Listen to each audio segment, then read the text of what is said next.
চলো আজকে বাপের বাড়িতে গিয়ে কি খেলাম আর মা কি রান্না করে খাওয়ালো তোমাদের সাথে সবটাই শেয়ার করি। আজকে এসেছিলাম মার কাছে এমনি ঘুরতে, মাঝে সাঝে মনে হয় একটু ঘুরে আসি। তো মা তো এইদিকে দেখো কি মাছ নিয়েছে হচ্ছে ট্যাংরা মাছ, তার সাথে নিয়েছিল কাতলা মাছ। তো মা এদিকে কাটাকুটি করছে আর আমি এখানে বসে বসে মার সাথে গল্প করছি। কারণ দেখো বাপের বাড়িতে আসলে কিন্তু সেরকম কাজকর্ম আমাকে করতেই হয় না। আর মাকে বলে রেখেছিলাম মা আমার অনেক দিন ধরে কচুর শাক খেতে ইচ্ছা হচ্ছিলো। তো মা সেই জন্য দেখো আমার জন্য কচুর শাক তুলে রেখেছিল আমাদের বাড়ির উপর থেকেই, সেটাই মারে একটুখানি কেটে গুছিয়ে দিলাম। আর ছেলের খিদে পেয়েছিল বলে ছেলের জন্য একটু ডিম টোস্টও করে দিয়েছিল মা, সেটাই ছেলেকে দিয়ে আসলাম।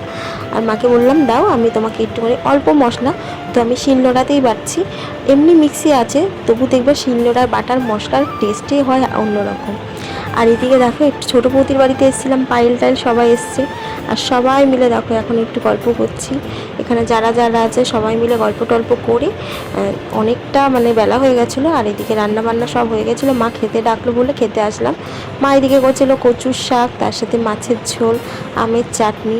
আর এইগুলো দেখে এত পরিমাণে খেতে ইচ্ছা, মানে খিদে বেড়ে গেছে কি বলবো। আর সত্যি কথা বলতে কচুর শাকটা যা করে আমার মা, এত টেস্ট হয় কি করে আমি বুঝি না। আমার যে কি ভালো লাগে মানে বলে বোঝাতে পারবো না। জানো তো বিয়ের আগে না এইসব শাক কিছুই আমি খেতাম না, কিন্তু এখন বিয়ের পরে সমস্ত কিছু খাই, কিন্তু আরও বেশি ভালো লাগে যখন মায়ের হাতের রান্না পাওয়া যায়। তো খাওয়া দাওয়া তো কমপ্লিট করে ছেলেকে খাইয়ে দিয়ে এখন এসছি একটু টক দই খেতে।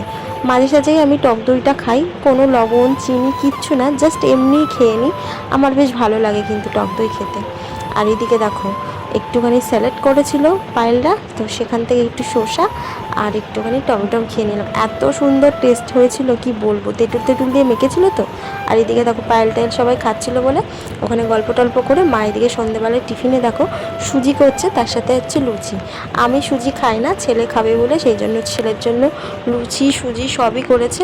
আমি মাকে বললাম আমার জন্য একটু চা করো, আমি অনেক দিন পরে একটুখানি চা দিয়ে আর হচ্ছে কি বলে লুচি দিয়ে খাবো। আমার কিন্তু খুব ভালো লাগে, কাদের ভালো লাগে চা দিয়ে লুচি দিয়ে খেতে প্লিজ বলবে। আর এদিকে দেখো ছেলেকে আমি খেতে দিয়ে আসলাম, মাম্মামও এসেছিলো ওকেও দিলাম লুচি সুজি। আর আমি বসে পড়েছি চা নিয়ে, চা আর লুচি নিয়ে। আর এখানে সবাই মিলে গল্প করতে করতে চা লুচি খেয়ে আমি রেডি হয়ে এক্ষুনি বাড়ি চলে যাব, কারণ বর চলে এসছে, ও ফোন করেছিল তার আগে আমাকে বাড়ি যেতে হবে। আর এদিকে বাইরে দেখো গেটের তালা, এদিকে বরটাকে চলে গেছে পাঁচিল টপকে ওইদিকে, তো সেই নিয়ে হাসাহাসি করছিলাম।